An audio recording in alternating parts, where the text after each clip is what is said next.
Ladies and gentlemen, every day in life, in your own busy schedule or in your own workplace, you'll perchance to meet certain kind of people that their main work is to troll you, or their main work is to discuss whatever you're doing.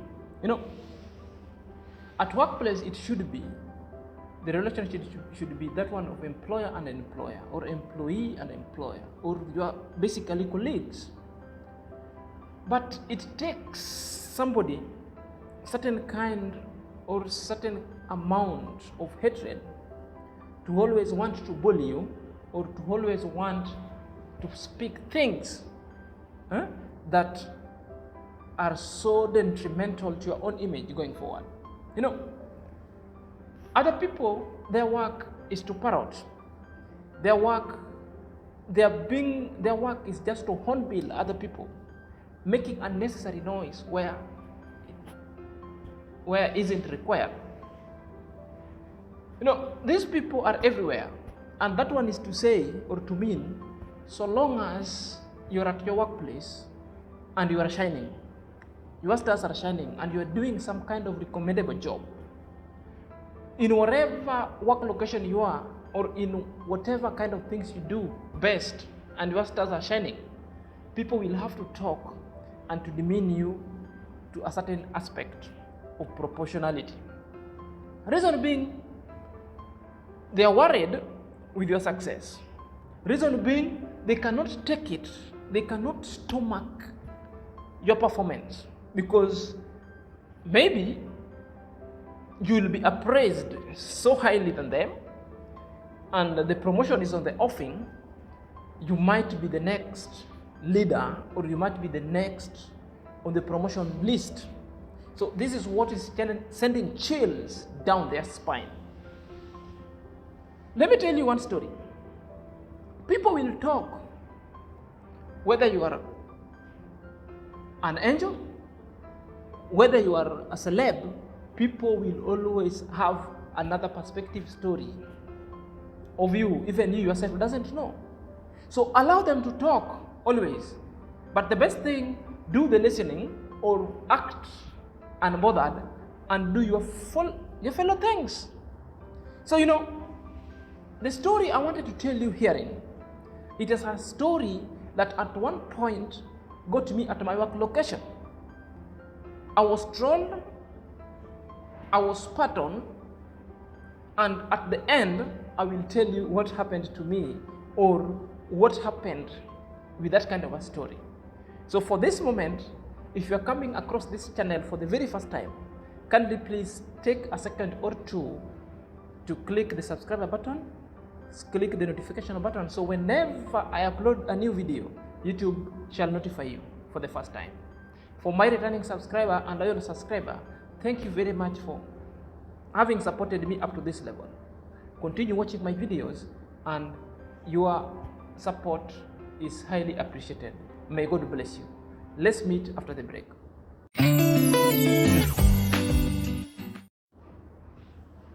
Welcome back to my YouTube chit chat.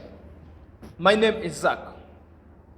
Okay, what happened to the story is about this.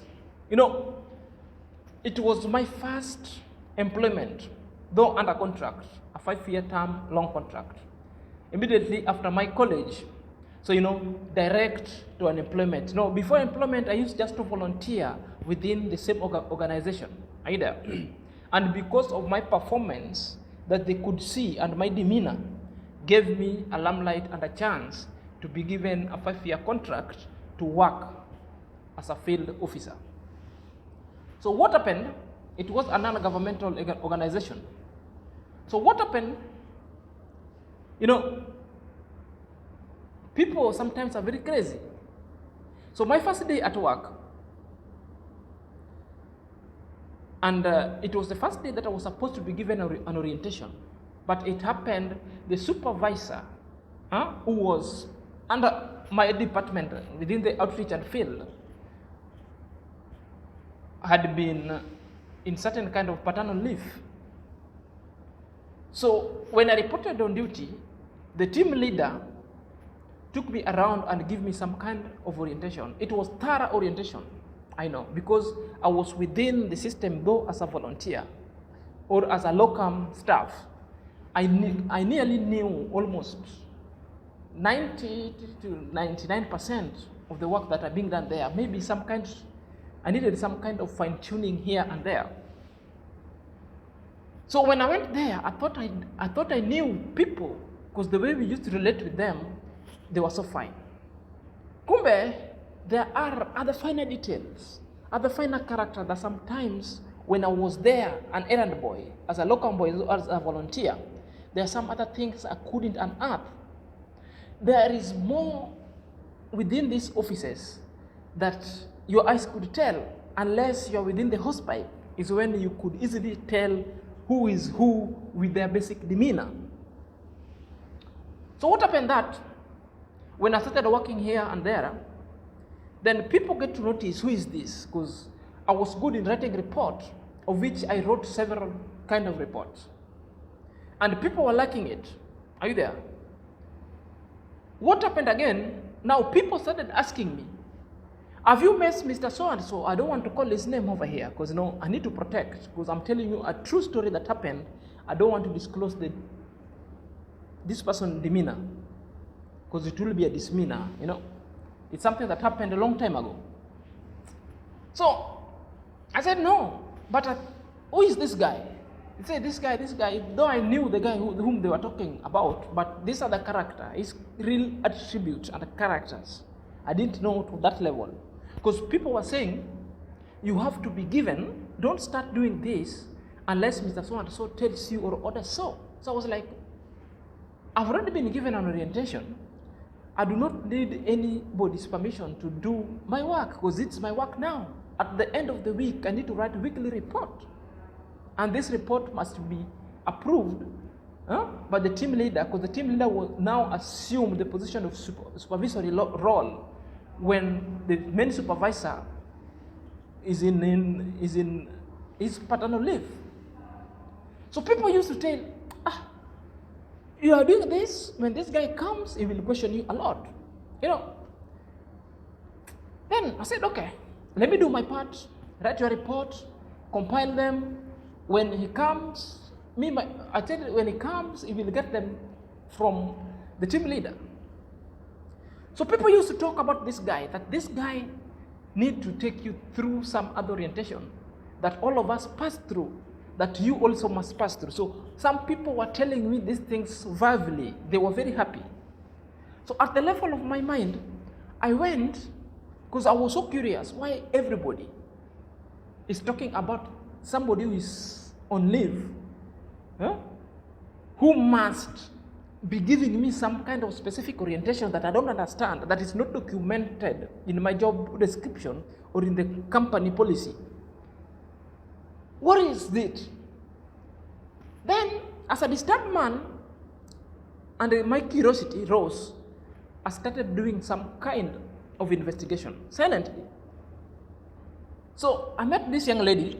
We talked, we became friends, started talking, what, I got a problem, she has got a problem, how to develop some kind of report and outreaches plan, which sometimes I helped her.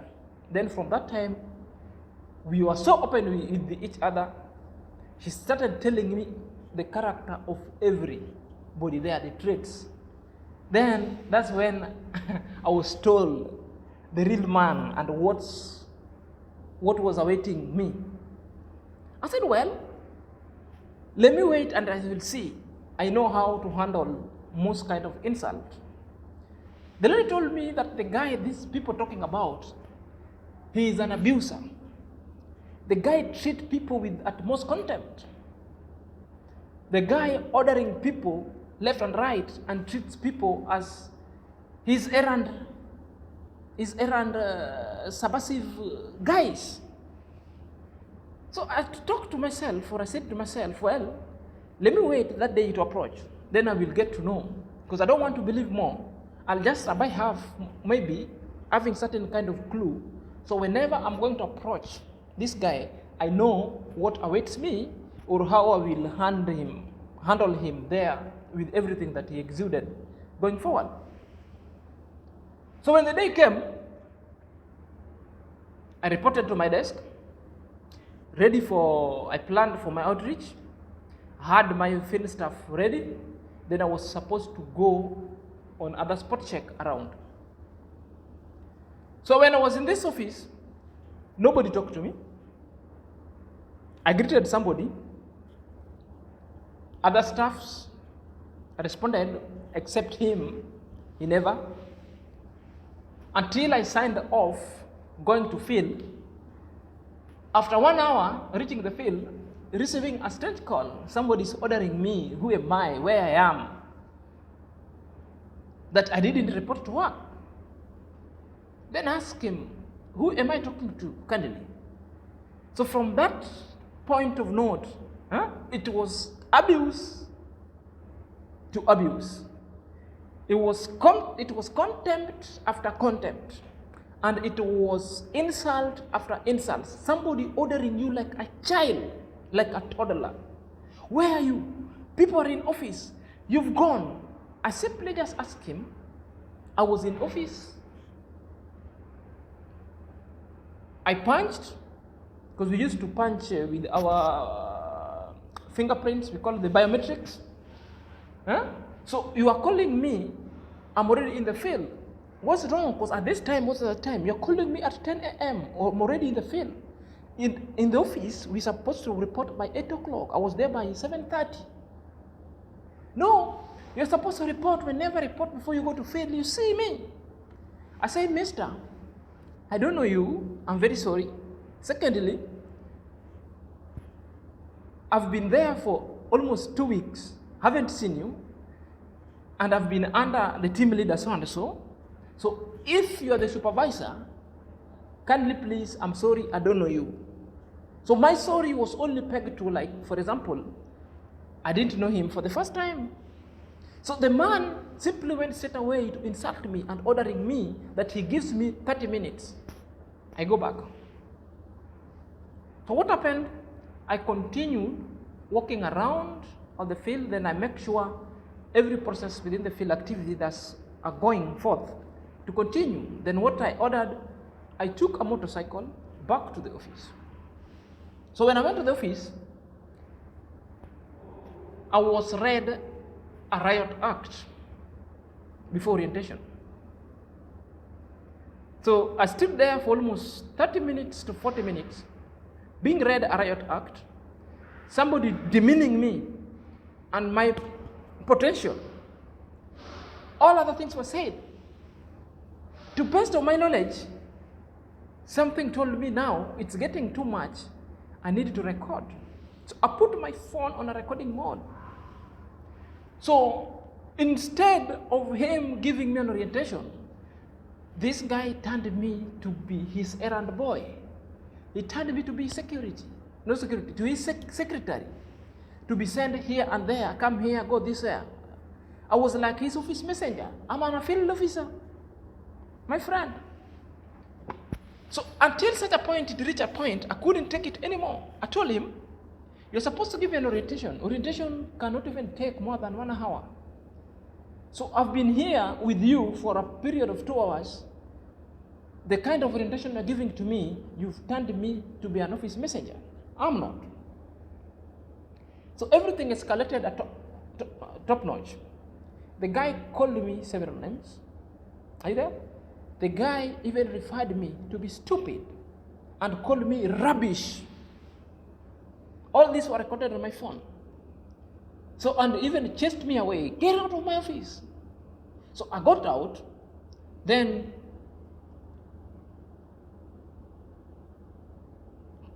called myself to a meeting.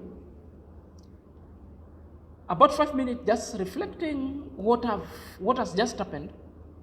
Then I said no. I referred to my contract details, my job description, and I clearly saw my job description that I'm a field officer and my specific job duties.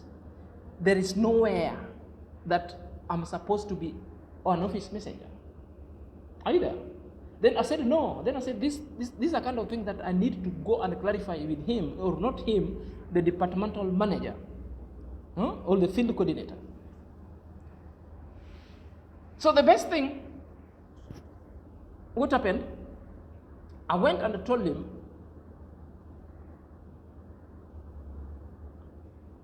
if you want to give me an orientation, give me an orientation. But I want to be bullied, and I want to be taken so demeanly to do other jobs that you want.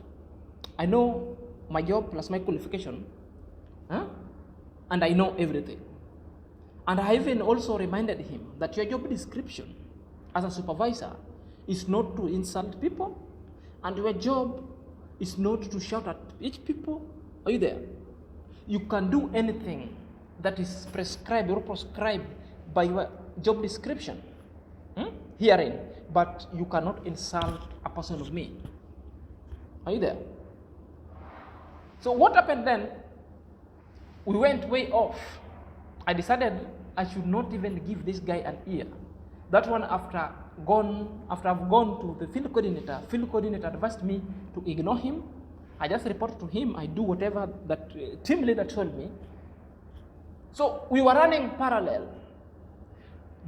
I didn't realize that there are other things that are also coming on my way, which means all the reports that I'll be writing to be submitted to team leader will approve, and team leader will give to the supervisor before it's taken to the field coordinator. To the good side of it, when he was called by the team, by the field coordinator, and having looked at my report that I've been writing within the field, my recommendation that he had from the team coordinator plus the management was of a high regard, something that also caught his attention, that made him at least come down. So at this point now, this guy started befriending me, but I know what he was up to, because he had a problem in writing a report. Now, because I'm working in my docket, in my activity, I had a team that I'm the one to develop such kind of program and report and forward. Now, this guy now could give me his work, basically, that after writing my report, I'm now the one anytime he will call and give all this kind of work to develop his report and hand over to him, and also to be handed over to what? To the management. So at one point I said, okay, let me try. I do it twice. At one point, now I said, this guy, I want to teach him a lesson that he has never been taught before. I waited until it was approaching end month. The good thing I had done with my report, then I was sick. It was just some kind of sickness that I could come to work. I just faked it, then I had taken the 1 week leave, went to the hospital, and then I was just resting at home. So then this guy calling me, where am I? Oh, let's meet in town or come to the office to pick reports so that what? I deliver. I said, no, I cannot, it's impossible. I'm at home, I'm at my leave, I cannot write any report. You're right. So with these 2 months, this guy was being appraised and was being given gifts and awards of the best performing supervisor, something that was not happening when I wasn't there. It was just riding on my shoulder on effort that I was giving the company or the organization and taking the credit. He couldn't even give back by coming a word of appreciation. Okay, it's the head. When he's given, at least he could even mention the effort, the people who has helped him realize such kind. He used to have some 2 kind of surrogates or some 2 kinds of moron who could nominate for such kind of appraisal going forward. So he did these things. These are the things that really made me livid and decided not to write a report. Mine I developed. So you mean, until it remained 1 2 days, report hasn't been submitted. Somebody is still waiting for me to write a report. You know, I wanted to expose him, which I exposed him. I never wrote a report. Mine went through. So our department that day, they never submitted a report because they relied on one man. And one man that they despise, and one man that they demean, and one man that they insult, and one man that is so devil to them. But my report, it's what they take and give them food. One report, my report is what they take and they get appraisal with and forgetting me. So at that point, I exposed them. When the report was late, when he went and said, blah, blah, blah, I'm offended. So when they come, and now I was facing the management and the director, I told the director everything plus all other recordings that I did. So I told the director, my report is here. He's asking what? As we should be giving him our reports, then he compiles one report afterwards. Furthermore, I was on leave. Now, this guy is the one who has been appraised for good report writing on time and plus everything and activity that's going well. Now, without me, this department want to fall. Why? Because you guys, you are not rewarding the effort. The same guy has been abusing me. Now, at that point, the whole management said, what? You mean? And after producing a clip, plus every other kind of insult that I faced under this guy, do you know what? The guy was sacked. And I'm the one who pleaded, do not sack the guy. The guy is a family man. Maybe you can transfer him to another. So the best thing they did to this guy, he was transferred to another department, but demoted, now from supervisor to team leader. Are you there? Then I was promoted to team lead. The other team lead promoted to supervisor. That's how my star was aligned and shined with me. Now, after such kind of things happened, I remembered other things. You know, this guy insulted me to a rubbish. He likened me to a rubbish. Then something that really pained me, and asking myself several questions, am I really a rubbish? No, I'm not rubbish because I don't live in a dustbin. Rubbish only belongs to a dustbin. I spoke to myself. Are you there? Because I wanted to go and rebuttal him, but there's something saying, no, do not. Now I was speaking to myself. I was giving myself that positive affirmation so that I stay strong, so that I'd reach my destination, you know. The reason why he was calling me a dustbin, because maybe I angered him, I prevented his ego to reign, I slapped his ego, and I sat on his ego. Are you there? And maybe she was afraid that I've realized his delinquencies in life, something that has been hiding for very long among people, among of the people or among of the colleagues that he used to thrive and control or manipulate negatively. Are you there? I exposed her. That's why he called me rubbish. Are you there? But to me, I know I'm not rubbish, because rubbish belonged to what? Belonged to a dustbin. Secondly, I never bothered going back to him to tell him, you know what, to rebuttal other things, to justify. No, because I never wanted to delay my destination. Because if you respond to any barking dog, are you there? If you respond to any barking dog, you will never reach your destination. Because it will be a play. The dog will bark you, you will run home, you want to pass, the dog will come. It's like you are creating attention to this dog that an enemy is approaching. Therefore, the dog will forever be on the way, waiting for you. One barks, you run. Are you getting that? So, never respond to a barking dog in life. Again, how I dealt with that insult is, I know these people speak to provoke. For of the abundance of heart, the mouth speaketh. You know, these people, they speak because they want to fulfill their heart desires. And what is their heart desires? They want to massage their egos. Are you there? This is why my case study that is so that is of resemblance to the challenges that the Nyabohanse YouTube are facing. Moso the Marwa, David Jr., Dimwangu, Itnastu, Ayamayugno, Maja Ke, are you there? Seju, are you there? These are the things that they face. Because in the face of good things and in the face of their commitment and effort of doing good things, people will still talk. That we agreed. But people are talking against the wish of the things that they are doing to help the needy and the society. People disrespect them. People insult them. People spat on them. Are you there? People even are wishing them bad. People even are very happy when Dimwangu gets hurts on the leg. People even are calling Seju names.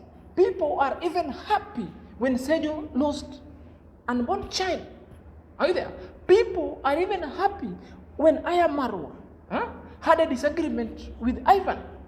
People are even calling for Ayamarwa arrest amidst good thing that Ayamarwa is doing. People are even calling Mayugno other names in amidst employment that is creating within Nyabohanse. Are you there? These are the people that insulting them to be beggars. People are insulting them to be rubbish. Are you there? And my advice to the people of Nyabohanse is to tell them, handle the insult and handle the hatred the way I did. Are you there? You don't have to respond to every kind of insult. When there is need be, or need to clarify some things, you can clarify the truth.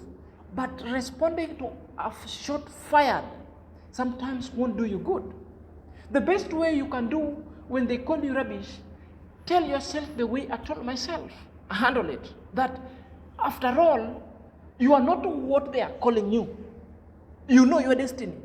Like this guy called me rubbish. I'm not a rubbish because I don't belong to a dustbin. In fact, I dwell better than him. Are you there? I was doing better than him 10 times. So at that note, when they call you a beggar, you know you're not a beggar. You are not a beggar. You know whom you are. Then never waste chances to respond to any barking dog. They will fire. They will fire furies. They will fire shots that sometimes are demeaning and insultive in nature. Don't waste your time to respond to barking dogs. Let them bark the way they want to bark. Don't give them opportunity to start puncturing in every good thing that you want to do. They will weigh your emotions. Are you there? And stop, because their main things is from their heart. They speak what their heart desires, and their desires or what they want is to provoke your emotion so that you react.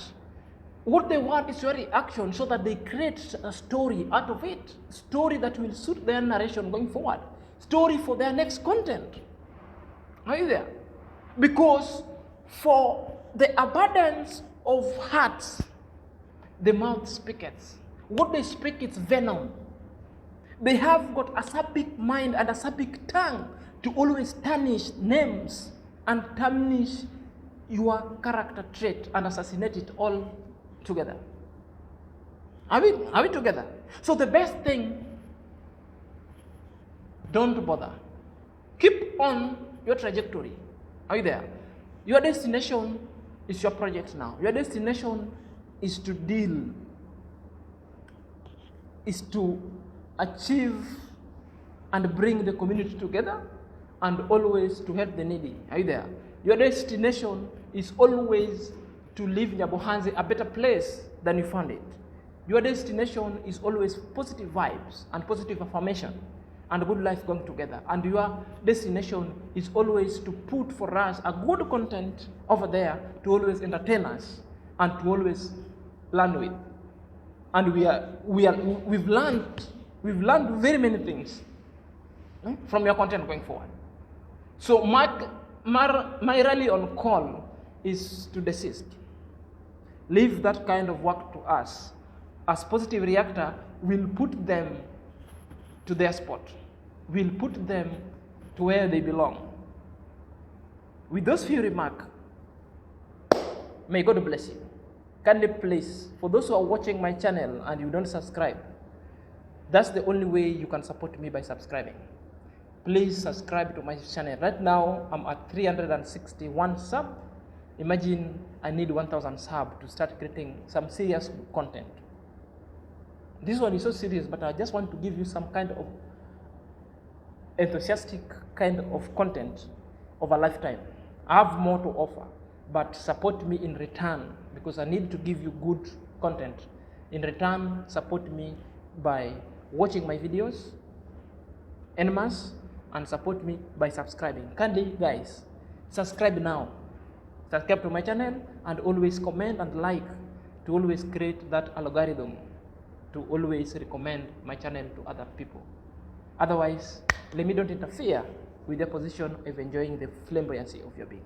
It is all about team positivity and positiveness. May God bless you.